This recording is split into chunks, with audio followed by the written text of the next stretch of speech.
Welcome, everyone, back to another episode of Muggle with a Mic, our first episode in 2023. Hey, Yes. Phil, how you doing? Hey, I'm doing good. Still getting used to writing 2023. Keep writing 2022, but I'm getting there. Oh, 22 was so easy to write because it's the same number, but then it's like, how many times have you written the 2 and then added an extra little hoop at the end? Yeah, I've done that. Okay, well, before we get into movie talk, let's do our mugs. Do you have a mug for today? I do. It's Hogwarts. Oh, it's Hogwarts. Can you see it? Hogwarts. It's like a hologram. Yep. Oh, that's cool. Yeah, it's like an optical illusion. You have to really stare at it to see what it is. Yeah, and I mean, not so much in person. I think it's more of camera. Yeah. It's harder to pick up because it's shiny and it. Oh, that's cool. Kinda And gets look some at how glare. the flecks on either corner of the shield are the colors for each house. Yeah. Yeah, that's neat. And it says, I don't know, inside, I don't know if you can, it says Harry Potter inside. Yeah. Look at that. Yep. I got that for Christmas. Are they all blue on the inside or do different? Because would that be a Ravenclaw mug? It is blue inside, but I think it's all houses. There you go. It's a mixture of them all. Well, I've got a fun mug with a fun story. So I won the Maestro for a Moment competition or fundraiser. And my sister's mother-in-law, who was my very first donation, she wrote out the very first check to me. I won. And then a few weeks later, she dropped this off at my house. And it's a mug. Let's see if we Oh, very nice. It's got pictures. all the pictures from the fundraiser, even like my ad posters and everything. And then me getting lessons from Stephen Huang the night before, and then the night of up on stage. You can see me there. And it just was a very thoughtful gift. So thank you, Dawn and Diane. And I was so excited when I got it. Glass Onion features Daniel Craig, correct? Mm-hmm. Okay. Yes. And in this film, what would you call his accent? It's supposed to be Southern, but English. An Englishman's interpretation of a Southern accent. There you go. I can't pinpoint it. At times I really think it's strong like Louisiana. Yeah. And then other times it's like it sounds more like I don't know, Alabama or Yeah, I'm not sure. Yeah. But it's very interesting, that's for sure. It's unique. Now, Ryan Johnson, our best friend in quotations, he said that he purposely, I think this is the way he words it. I feel like it's an excuse to brush off that it's not a great Southern accent. But he says he wants it so unique that no one can pinpoint where he's from because he doesn't really want anyone to know where he's from. Mm. Well, mission accomplished. So for fun, I thought we'd do kind of like a Southern accent fun quiz game type thing. Okay. So what I'm going to do is I'm going to try, we're trying out this new technology. I'm going to try to put up a Southern phrase on the screen. Okay. And you get 1 point if you can tell me what the phrase means. And you get an extra bonus point if you can use it in a sentence. Oh boy, okay. Some of these are easy. Let me get it up here. Well, I declare. That sounded like Colonel Sanders. That was good. Go. That was real good. And can you use that in a sentence?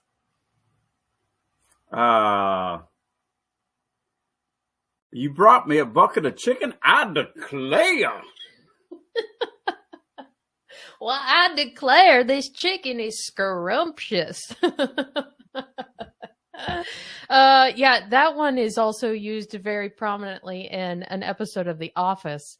If anybody knows what I'm talking about, Michael just constantly says, well, I do declare. I do declare. Glass Onion. It was released the end of last year, 2022, rated PG-13. This is a longer film. I always say that I don't like it when films go over 2 hours, but this is 2 hours and 19. If they're good, you don't notice. Yeah. Famed Southern detective Benoit Blanc.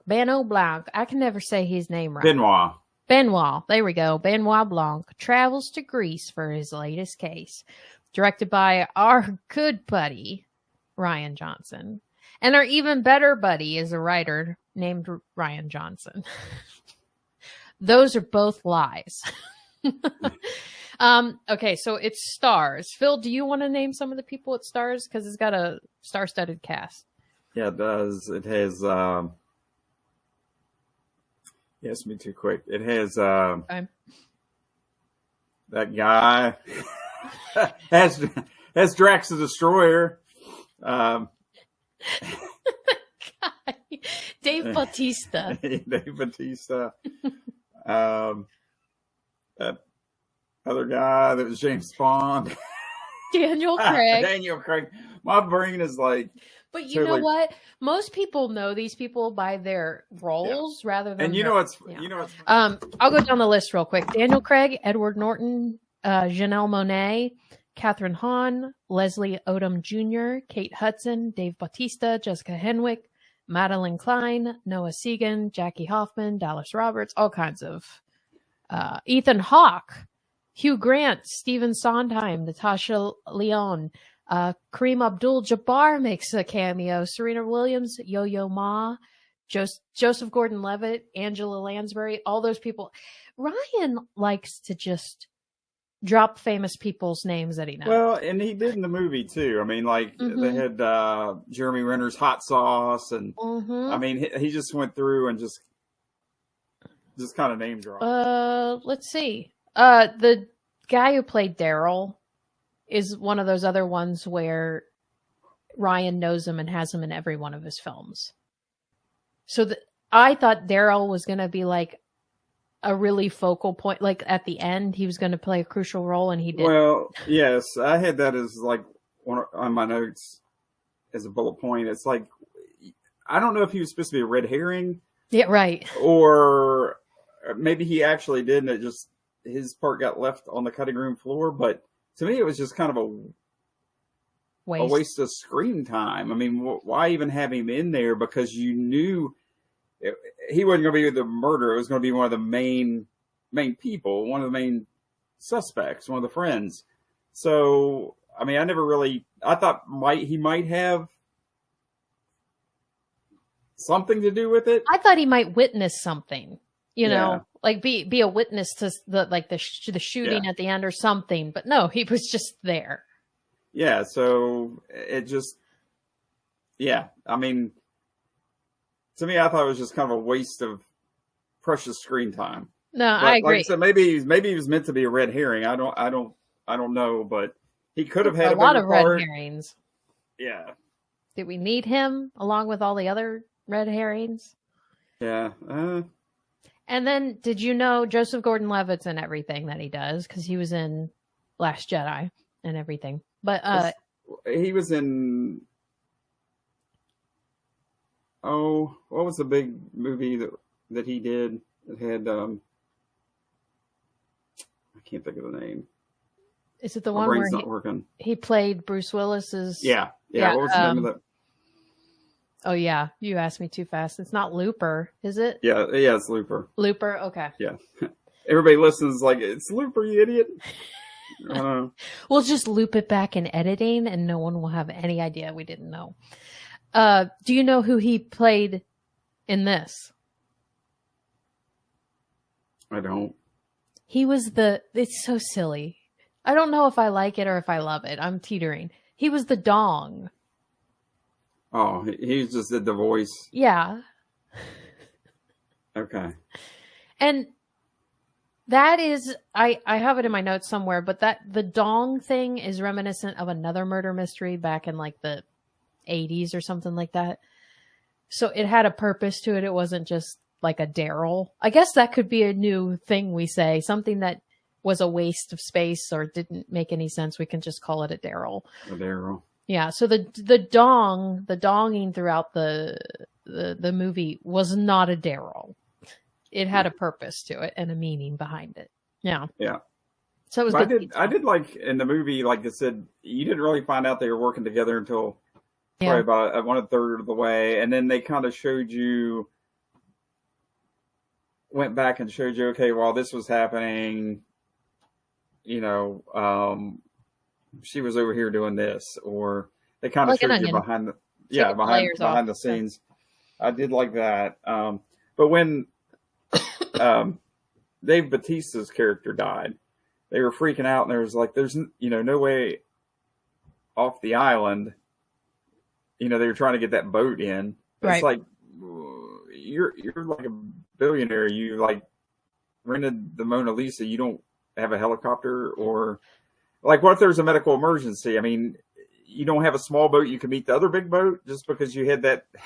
That's the point why get ready. I mean, you got that car. You got that car up on this tower. But it's that's like, the whole point is the whole film, they're stressing how much of an idiot he is. Like, he has that car, but he can't go anywhere with it. He has the dock, but it's a, pardon the French, piece of shit is what they were calling it, because he installed it to where it wouldn't float, because he's an idiot and he just wants a Banksy dock. He doesn't care about low tide or high tide. He wants it to look cool. So that's the whole point, is the reason they're in that predicament is because they are friends with an idiot. Yeah.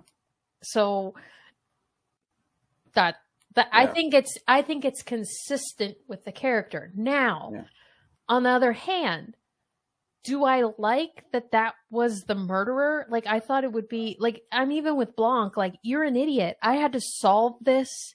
And really all it was that you're too stupid to actually plan a murder. You killed him with pineapple juice. Yeah, but I think part of it was he wasn't really planning on killing him. It was just a spur of the moment. Based off of Knives Out and this one, would you watch another Knives Out mystery? I didn't want to watch this one, honestly. I mean, I didn't like the first one well enough to, like, if we weren't doing episode on it, I would have watched it. Yeah. So, no, I mean, honestly, probably not, but it's just not, I mean, I'm sure there's a lot of people that probably love these two movies, and that's great. I mean, I like murder mysteries, but it just wasn't my cup of tea. Here's my thing. I think of it like his puzzle box. Mm-hmm. It's fun to watch and pick out what's wrong with it and pick out things that we might want to change or things that are good about it. So I don't want to say this because I don't want to encourage him to just keep making the same quality mysteries, but because they need to be a little better. Plus, I like all these actors that were in it. Yeah. Well, I think that's the draw. I love the actors. It's nothing against them. They did a great job. And I'm not saying I hate it. I mean, it was enjoyable. I watched it. It's just not that memorable, and it's, kind of full of things that really don't make sense. So, if it was like, if they had another one that was on Netflix like that, and I didn't have anything else to do, I may watch. I wouldn't rush out to the theater. I'd wait till it came to Redbox I would never or Netflix go to the theater.